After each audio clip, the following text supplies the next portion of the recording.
Hello, everyone. Today's topic is about pieces of the past. They don't necessarily form our personalities and who we are, but they're integrated in our memories of what we used to enjoy. Growing up in a small town, we had an Italian bakery.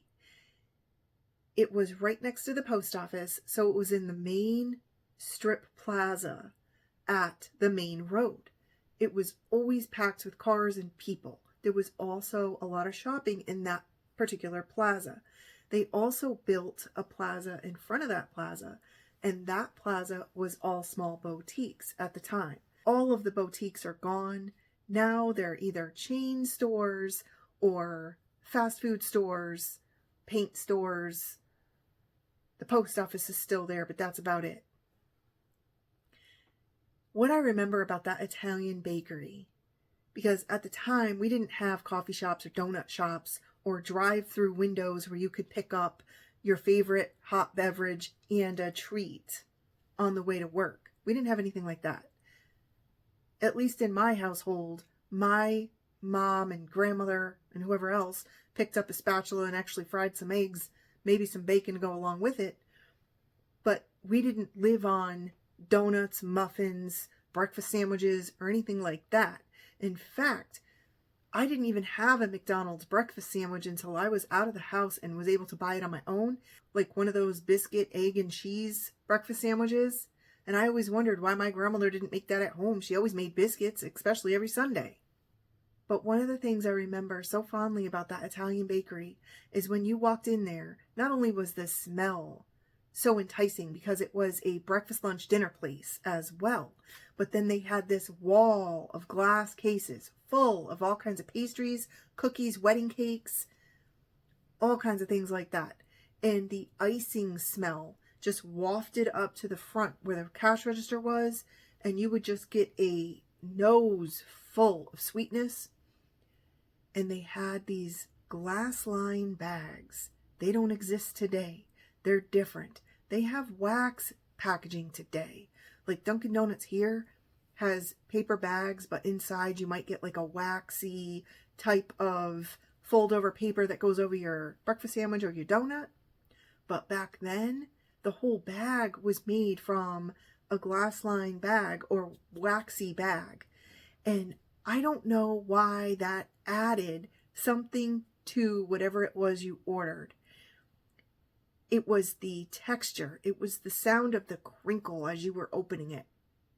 It was the sensory of the feel of it. Everything was just different then. Another thing I remember are parade floats. Parade floats are much different than they are today. Parade floats back then were made by hand.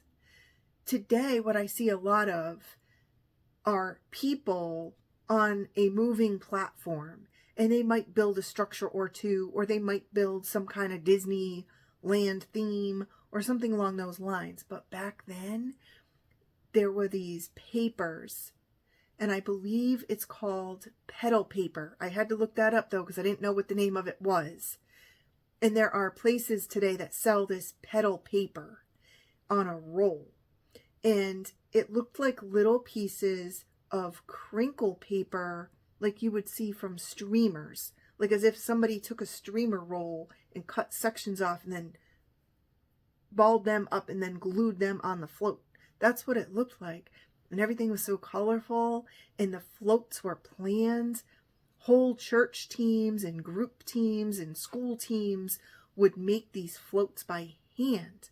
And there would be awards at the end of the parade for the best float, most creative float. Different awards would go out. Now, I lived in a small town where we had one parade a year.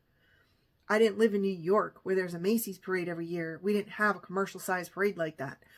All the parades we had around here anyway were small, and they were run by different organizations and groups like schools.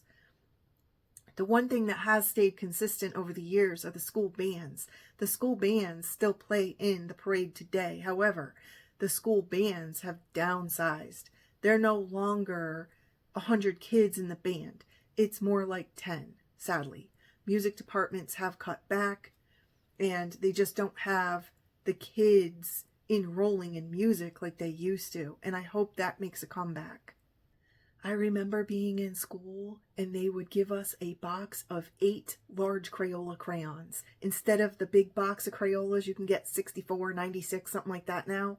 They didn't have that in school. We would get a box of 8, but they were like the short and fatter ones. And I remember one year, I want to say it was like 4th grade, they didn't have enough in the school to pass out a whole box to each student. So I got a couple of crayons. That day I went home and my grandmother bought me some crayons so I would have all the colors. Another fun thing that we had when I was growing up, we had small bookstores. These bookstores were integrated in shopping plazas. And the one I recall was between a dairy bar, which is a diner and ice cream parlor, and there was a grocery store at the end of the plaza. When I went shopping with my grandmother, she would give me a couple dollars to go into this bookstore. Now, I was supposed to be buying a book, most likely for a book report that I had to do. But at the cash register, they always had these very oversized large erasers. They had Oreo cookies and they actually came apart. So the middle of them separated from the two ends of the cookies. They also had these giant 4 to 5 inch gingerbread cookie erasers. They had these ice cream cones, which were this big, and the cone part came out, and they all had a scent. You could use them to erase, but everything smelled like it was. The Oreo cookie smelled like an Oreo cookie. The gingerbread man smelled like a gingerbread man. And the ice cream cone smelled like a vanilla with wafers. There's something about nostalgia that we can all appreciate from years past. I remember one of my relatives made me a teddy bear by hand, a big 12-inch stuffed teddy bear. And that thing was so old and played with. By the time I was done with it, its eyes had fallen out. There were rips on all the arms and legs. The stuffing had half come out. And I didn't care. That was my buddy. And I remember taking that teddy bear to school for show and tell and regretting it the moment I got there because I got teased relentlessly about that old rugged teddy bear. I have pictures of the teddy bear with me holding it. And the funny thing is, the way I remember it is nothing like the picture shows. I remember this big, fluffy, brown, soft teddy bear that I could hug and wrap my arms around. And it was bigger than me. That's how I remember this teddy bear. But truth be known, in the photo, when I saw it, I didn't even recognize the thing. It was a small, skinny little teddy bear, and it was only like 5 inches high. And I said, no, that's not my teddy bear. Where'd my teddy bear go? But that was, in fact, the teddy bear. And it's just funny how our memories get lost in translation along the way. And we have such fond memories of things, yet it may not even be real. What we're thinking about one way is not even close to how it really was.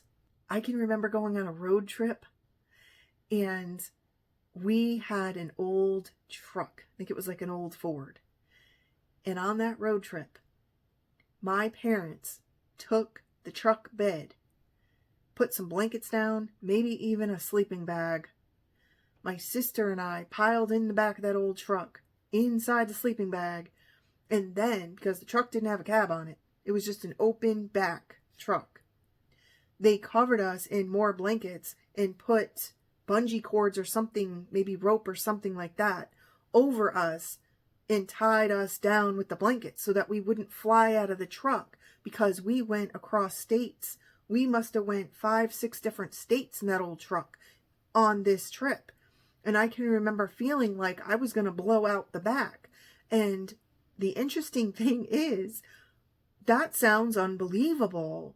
But back then, kids could ride in the back of a truck. That was normal. That wasn't illegal. The one thing from my past that I wish I could forget but can't, clowns. Clowns absolutely terrify me. My uncle, one time, he went into my grandmother's vanity and he got the reddest lipstick she owned. And he painted around his mouth to make big clown lips. He painted his nose to make a big clown nose.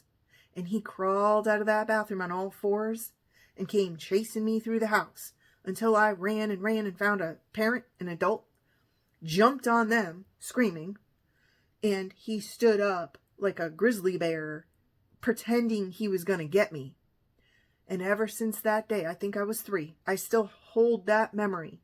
And ever since that day, I have been terrified of clowns. I watched the movie It. I got through it, and I'm fine. I read the book It, and I got through it, and I'm fine.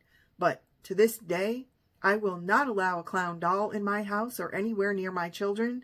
I will not watch a clown horror movie. In fact, I still have nightmares about clowns. I have nightmares so integrated into my subconscious that I wake up in fear of my life because of these clowns that plague my dreams. And I can only blame my uncle for that. Some things that happen in our childhood favor who we are today. But then other memories, like the clowns, make us stop and pause. But nevertheless, this is who we are. These are the joys. These are the highs. These are the lows. And this is the result of all of the sensories we experienced as a child. So if you have a strong distaste for something, or if you have a strong liking for something, think back to why that could be. Could it be that you had an Italian bakery in the neighborhood and that wax line paper, there was just something about it that just doesn't exist today?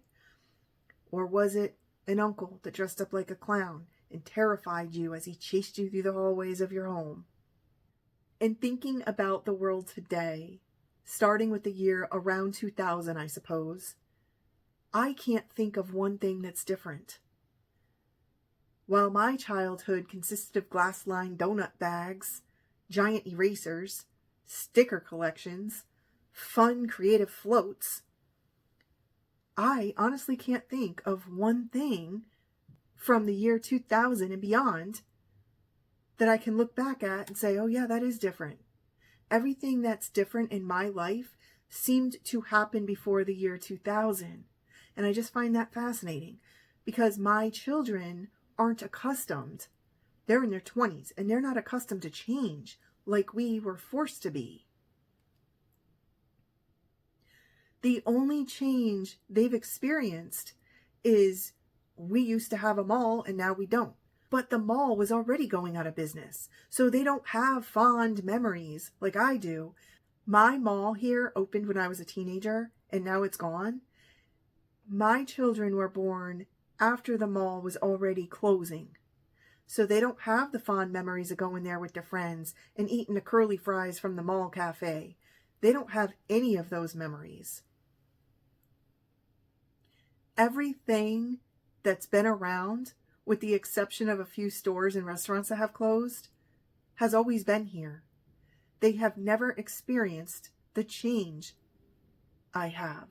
In addition, when I was growing up, I have said this before, there were no empty storefronts. There were a lot of boutiques. We shopped in person, of course, because there was no internet. But it's all the same. It's been the same. They haven't experienced a change in any of the storefronts, except if a store closes. We have the same stores here that they've had all their life. So I find that equally interesting.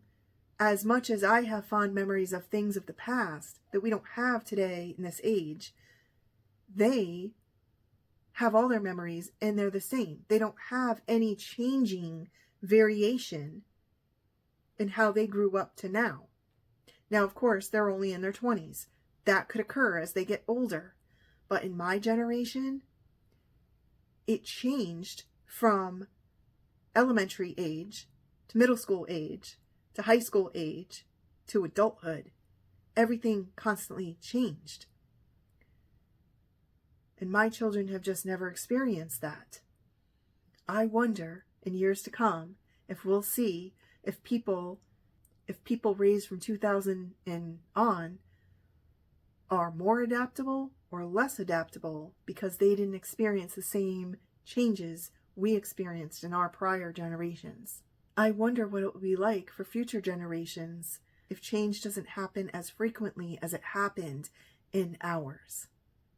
Thanks for watching. Take care.